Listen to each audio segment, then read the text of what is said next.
Welcome to the Profitable NDIS Provider Podcast, where we're joined by your hosts, Tania Gomez and Paul Bryan. In each episode, we'll be sharing valuable insights and tips to help you turn your NDIS business into a profitable venture. So whether you're just starting out or looking to take your business to the next level, you've come to the right place. Let's stop surviving and start thriving.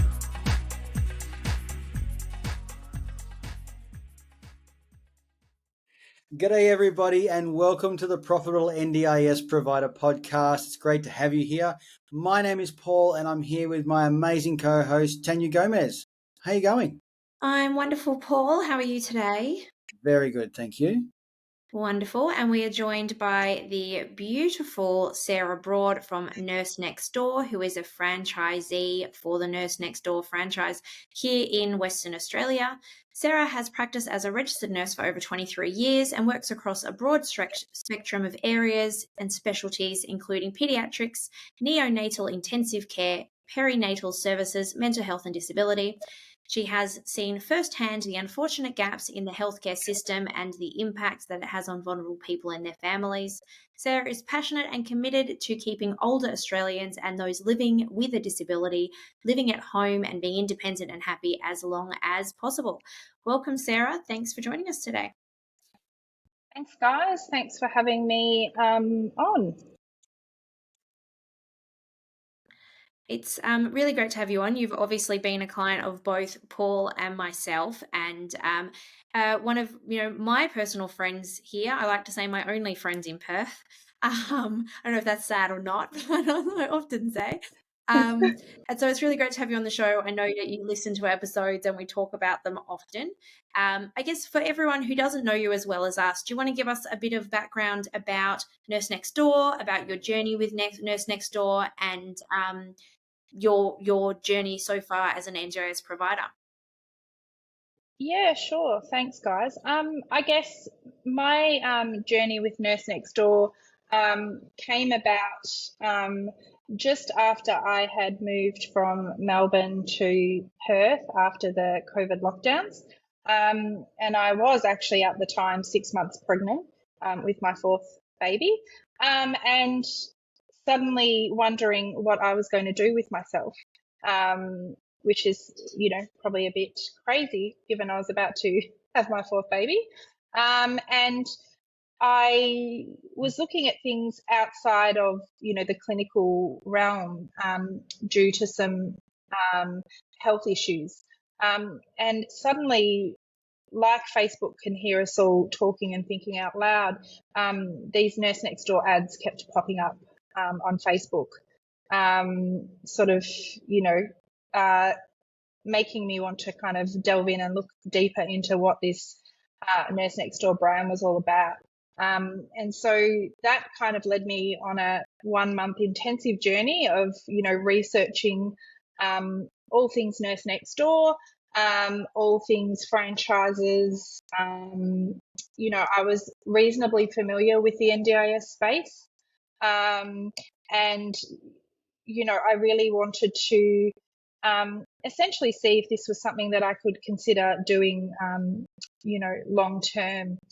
And so that kind of led me to launching the first West Coast Nurse Next Door location 6 months later in WA. And we've now been operational for 14 months. And as of next month, there will be 4 Nurse Next Door locations here in WA and 1 in Adelaide. So obviously the brand is growing here in the West. I guess a bit about my background. As you said, I've been a registered nurse for 23 years. I started my career working in pediatrics and neonatal intensive care.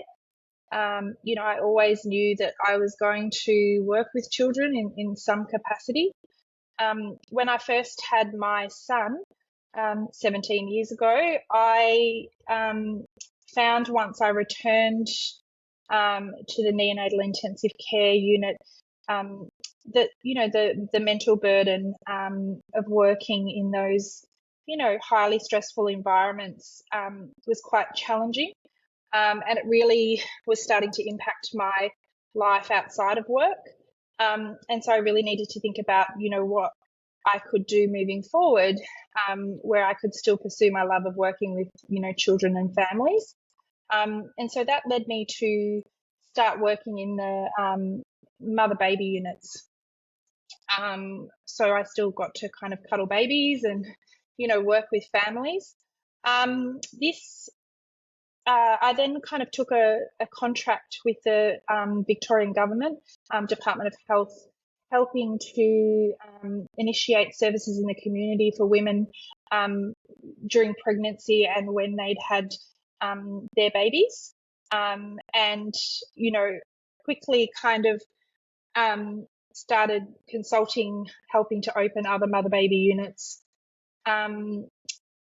Through this time, I had my second daughter, and when she was 4, she was diagnosed with autism and ADHD, and this kind of coincided with the rollout of the NDIS in Victoria. So she was one of the first participants on the NDIS in Victoria.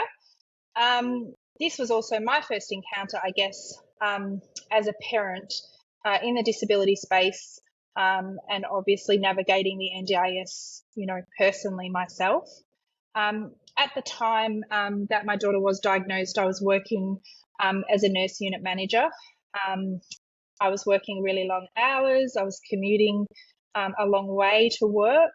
And this kind of was not really conducive to navigating endless appointments, programs, things that we'd kind of had to engage in, I guess, to kind of help our daughter. And so this is when I really, had to make a choice about, where things were going to head.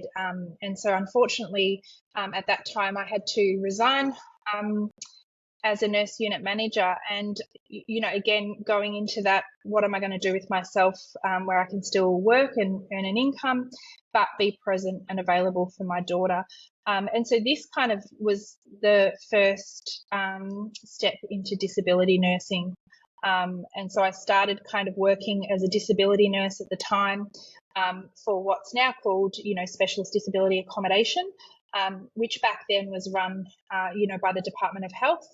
And it was actually a really good opportunity for me to try a different type of nursing that was less intensive, but certainly, had its own unique challenges, but was also, quite exciting. And, I got a lot of satisfaction out of it. And then unfortunately, whilst working in that space, I was physically assaulted by a client, which meant that I ended up with a knee injury, which, was quite significant. And I also, I think, suffered a bit of PTSD at the time. I guess I kind of, as I knew it at the time, my career sort of clinically was over, and it has kind of continued to, have impacts, on the way that I nurse. And it was around, sort of after COVID lockdowns that we decided to move to Perth. And yeah, hence, my looking for something that, I could do in the long term. Obviously, I was still reasonably young and had a long career ahead of me. And yeah, this then led me to the Nurse Next Door opportunity.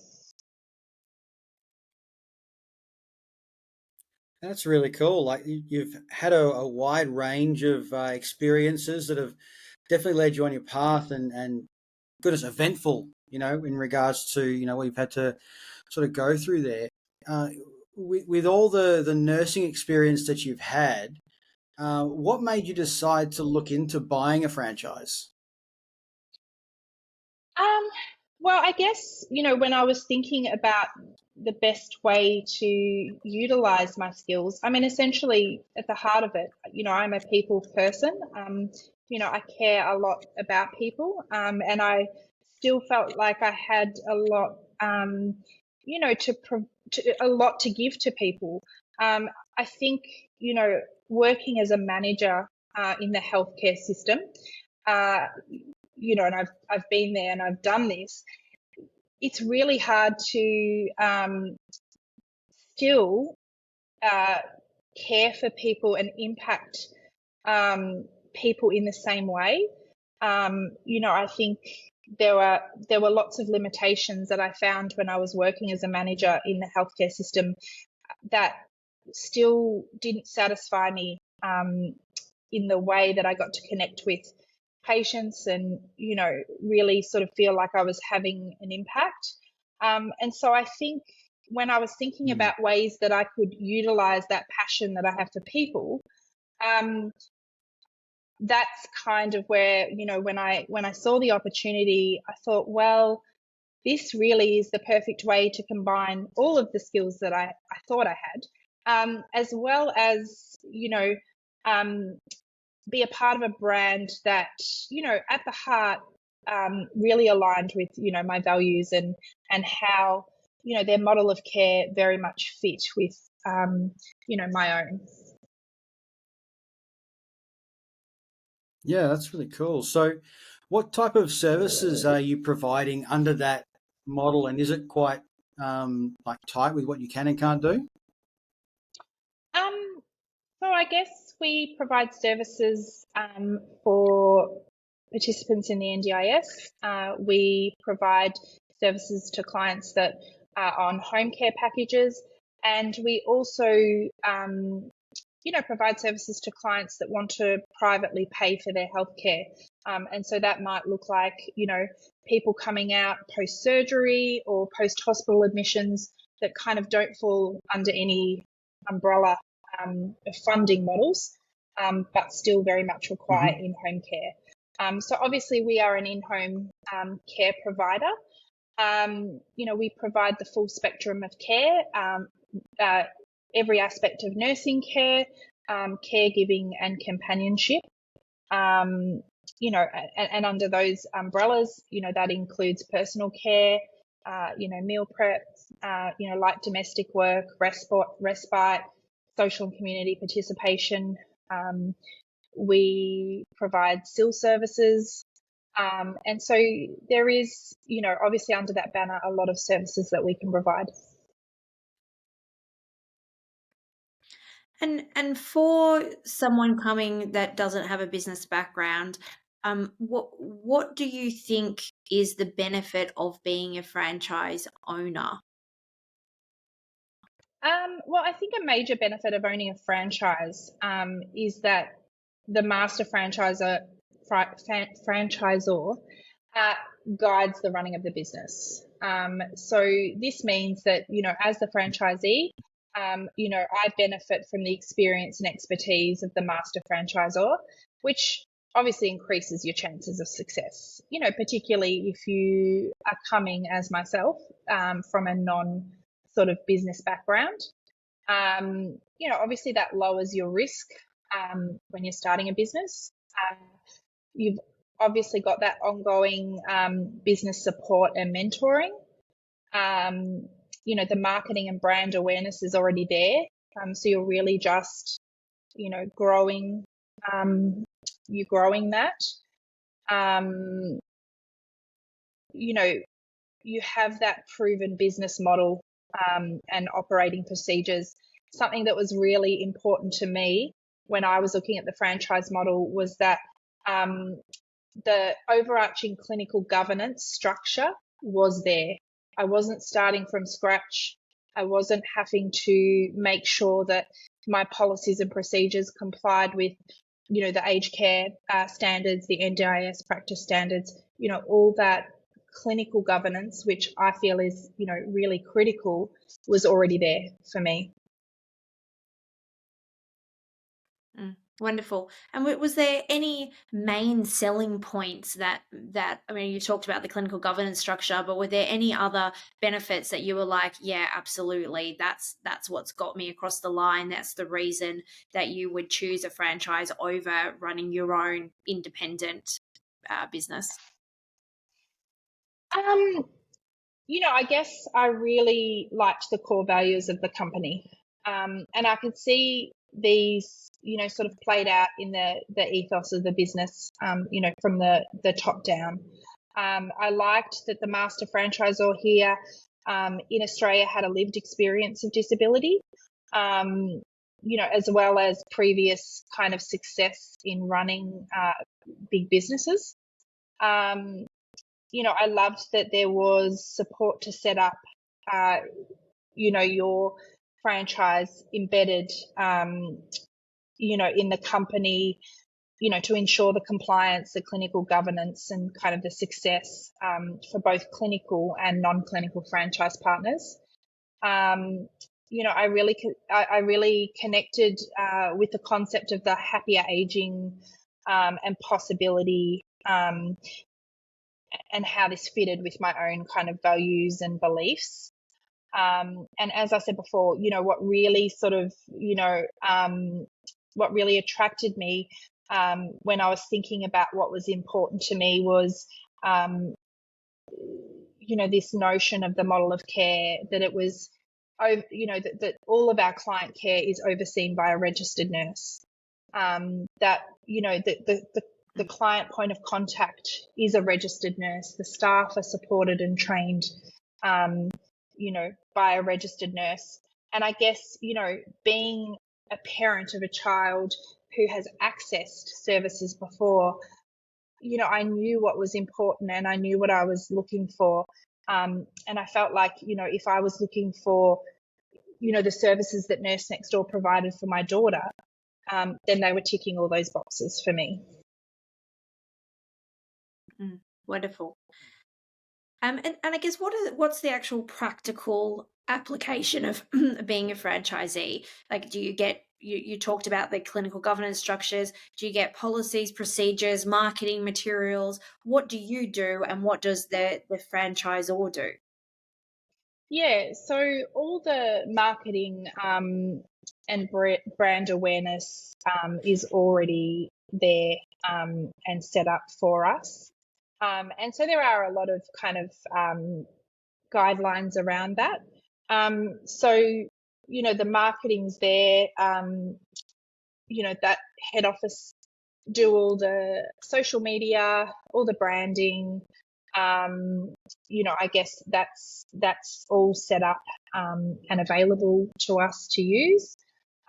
So from a local kind of perspective, that means that using the tools and resources that I have available to me, I then can carry on that brand awareness and that marketing at a local level. I'm just thinking, what was your other part of that, Tania? The marketing and what's the day-to-day like? What do you do day to day? So I guess the other point I just remembered what you said was in terms of our clinical governance. So, all of our policies and procedures are written and available to us. And there is, an operations manual, which basically is the Bible of Nurse Next Door. It has everything Nurse Next Door. So in terms of that kind of written practical component, there is also then a clinical governance lead in the head office in Melbourne, who also is there to kind of support that clinical running of the business. What do I do day to day? Well, given that I am a clinical franchise partner, some of my work is still very much clinical. So I would still, attend the care consults. I would still do nursing visits with clients. And then I would also in the back end, work on that, business development, networking, clinical governance, all those fun, exciting parts of running a business. And I understand there are franchisees who are not clinical. So it's not a requirement to be a nurse to work to own a franchise under Nurse Next Door. Yes, so there are clinical and non-clinical franchise partners. A very important part of the Nurse Next Door operations, which is where that nursing oversight and model of care comes into play, is that every franchise has to have a care designer who is our senior registered nurse. And so they then essentially become, they then do the oversight for all the clinical matters that pertain to the business.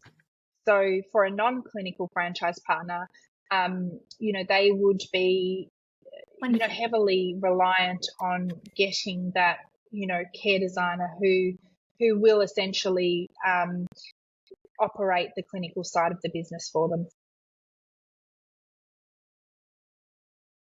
Yeah, absolutely. And obviously you take up that position in your business, is that right? Yeah, not on my own. So I also have two care designers, who work with me. Awesome. And so they then also help with not just the clinical aspects of, the day-to-day, frontline nursing, but also the, more administrative aspects of the clinical care. Yeah, great. And so obviously in the franchise, there's the support, there's the initial branding, there's your Bible of Nurse Next Door, as you said. What have been some of the challenges in owning the franchise, and how have you got around them?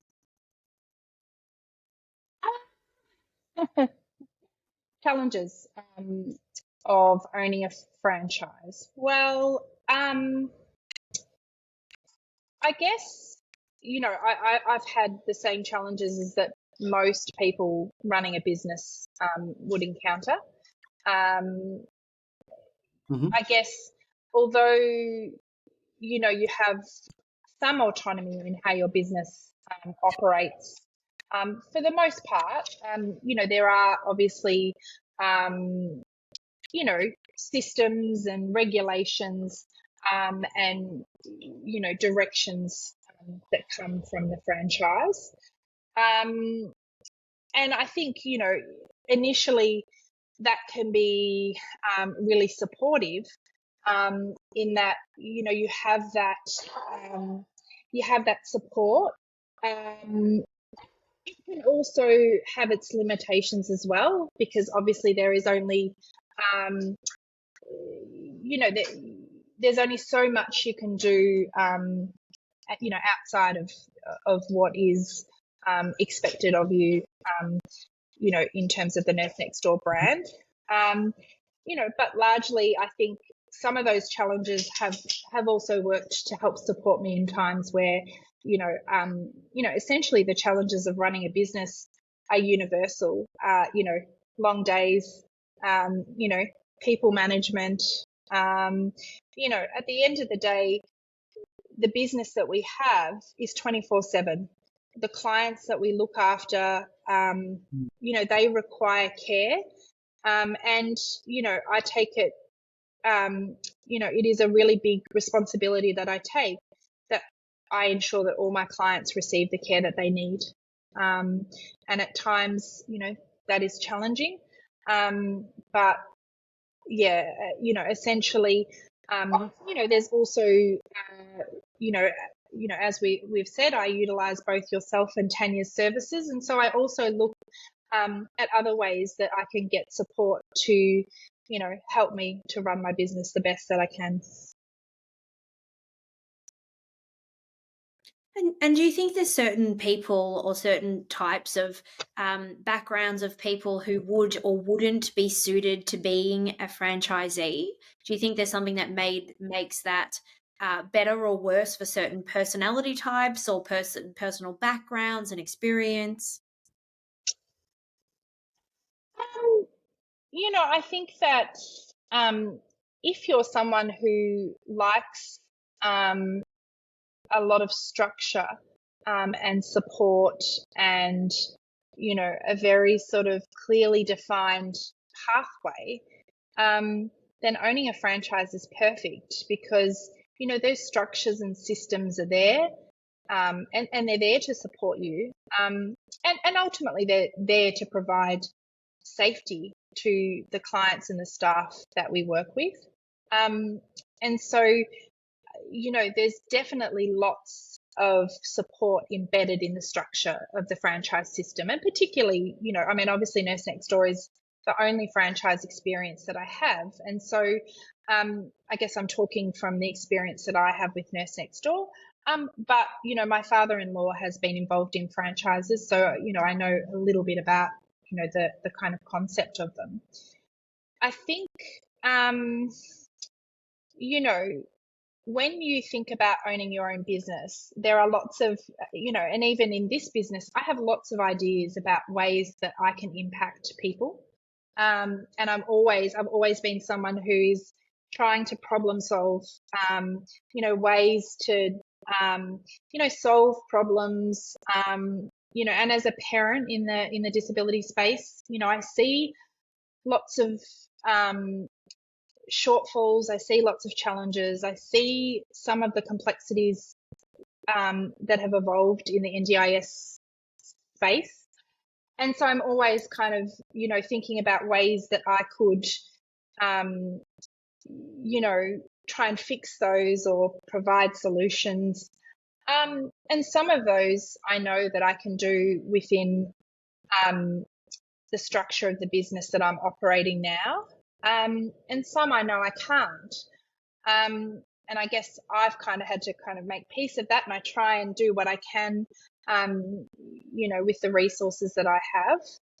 But I think for some people, potentially having to work within, those really defined systems and structures might not suit them, or it might be too controlled of an environment, I guess. I think that certainly, business is also not for everybody. Running your own business is certainly something that requires, a lot of dedication and passion, skills. And I certainly am learning as I travel this journey that there's lots of gaps that I need to kind of work on as well. Yeah, brilliant. I love how you're talking about just that idea of being able to have an impact and really solve problems for the people you're working with. I'd love to know what would be an end goal for you with your franchise, and where do you hope you're going to be taking this over the next few years? As I just said, I am someone who is constantly kind of thinking about ways that I can solve problems and sort of do more to kind of help people. And, I do have big dreams for my business. I do want to help as many people stay in their own homes for as long as possible. I want everybody to be able to, access good quality healthcare in their own home if that's what they want, and that it be financially affordable and viable for everybody. I want to be in a position in my business where I have the financial security and backing to help anyone that needs it, regardless or irrespective of their funding or ability to pay. I want to be recognised as an industry leader, and work in partnership with hospitals and other healthcare providers, to set up better discharge planning, to be able to, avoid unnecessary, hospital admissions and ED presentations, and kind of to work on more collaborative partnerships with other home care providers. Let's get people out of hospital quicker. Let's get them back in their own homes. Let's provide good quality healthcare. And, I think that there is such a gap at the moment between, the hospital system and then, and then in-home care. And unfortunately, the people that tend to fall in the gaps or between the cracks are our aged population and our clients with disabilities. And so, that's kind of one big area that I see myself really wanting to get involved in, as well as, looking at, the SIL services and providing that care, that good quality care in the SIL space as well.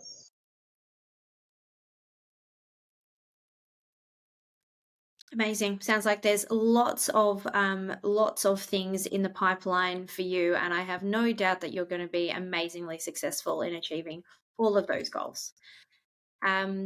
I guess for me, what I've taken away from today, if I'm to recap what I've learned about a franchise system today, is that there seems to be a lot of really great benefits. It seems to be like a bit of a plug and play model for things like marketing, procedures, systems, that you feel there's lots of really great support and guidance, which adds to being a success in business because you don't have to do it all alone.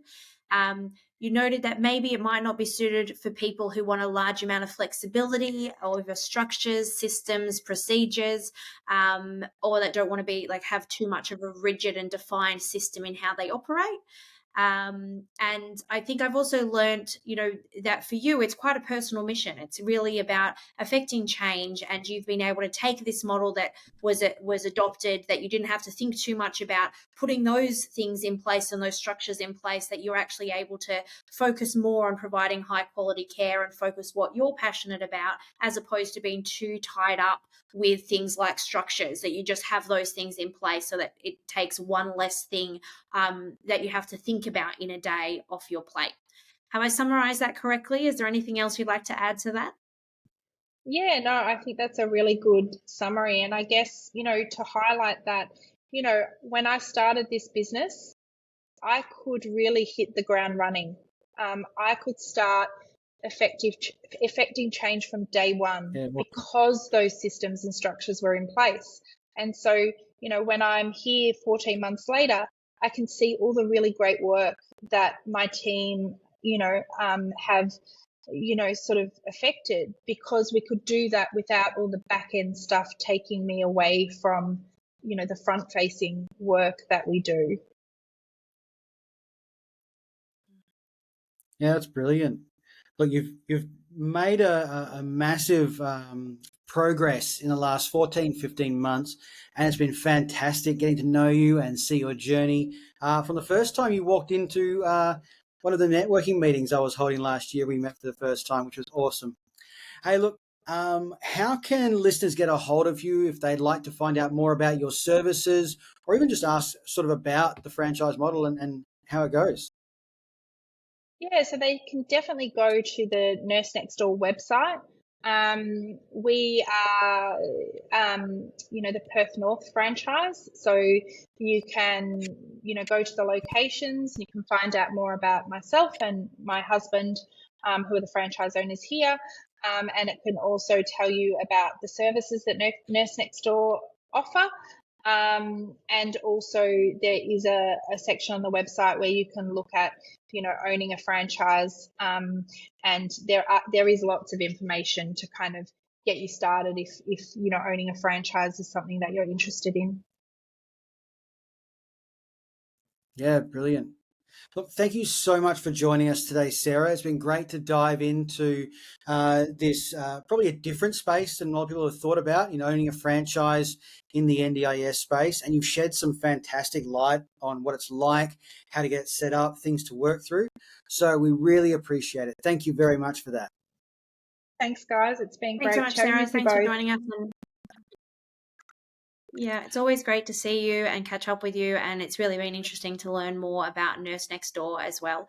So I look forward to hearing more about your success as you go through your journey, and thanks again for joining us. Thanks, guys. Thanks, everyone. We'll see you next week. Thanks for tuning in to another episode of the Profitable NDIS Provider podcast with Tania Gomez and Paul Bryan. We hope you found today's episode informative and valuable. If you enjoyed the show, please don't forget to subscribe, leave us a rating, and share it with others who could benefit from our insights. Until next time, keep thriving.